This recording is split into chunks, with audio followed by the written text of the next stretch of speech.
Hello and welcome to the Bloviational Know-It-All New Haven Independent Vlog News Summary brought direct from our assignment desk, otherwise known as my Compost Heap. Let's see what stories we're working on this week. Here's the remote.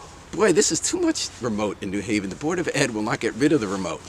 A mayoral candidate this week, Shafiq Abdul-Sabor, said, throw away the remote. Let's have meetings in person. They're still doing them online on that dreaded Zoom of the Board of Ed, even though it's been more than a year in the pandemic when they told schools, you need to be in person because it didn't work trying to remote education. Remote democracy doesn't work either.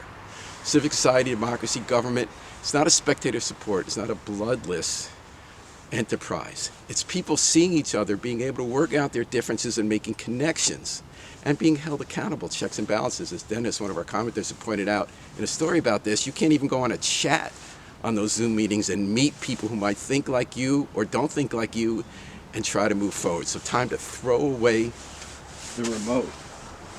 Here's the check back book.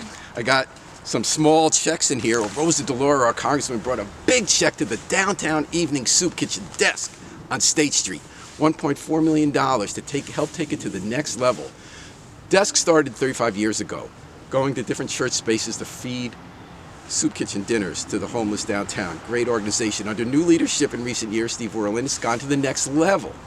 They did stuff during the pandemic. They got a food pantry. Now they have a building downtown with not remote, in-person drop-in center for downtown homeless people. With this new money, they're going to be able to create a better space there for meetings, a downstairs commercial kitchen elevator, and on the second floor Hill Health Center, we'll have a clinic to give on-site medical care for the homeless, something we've been talking about since the 2018 K2 poisonings on the Green. It shows that our great institutions can grow under new leadership with an original vision, take it to the next level.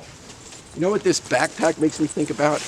It makes me think about the Columbine shootings at school. Remember that back in 1999? But what we did in New Haven at Art Space, one of our great arts institutions, where high school kids and others were given backpacks to decorate, and then it was a great art exhibit that brought in all sorts of people to make art, talk about art, and find meaning in our lives. Helen Cowder has been the guiding force for so many years at Art Space, started that idea and others.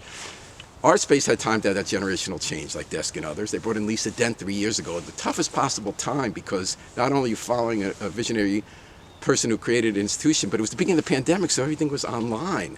So she never got that support. She said she's leaving now after 3 years. She was very open in an interview with Tom Breen. No cheap shots against people, but saying, I never got the support to take this in a new direction. Rethinking open studios, bringing more people of color into the place. So sometimes it's hard for organizations to get to that next step and take it to the next level. I mean, even look at Disney, right? But so many times it can be done, as New Haven proves. Look at the Hill Health Center, Fairhaven Health Center, Community Health Center. Those had visionary leaders for a long time, Cornell Scott, Katrina Clark. And now they have newer leaders in recent years who have taken to the next level and done more. I happen to be at a synagogue and a workplace where a new generation leadership is bringing in new people and making it better. So it can be done, New Haven. We will do it, New Haven, so as long as we're in person and not technocratic and bloodless. Until next time, there's New Haven Independent Vlog News Summary. And remember, always pick up your trash.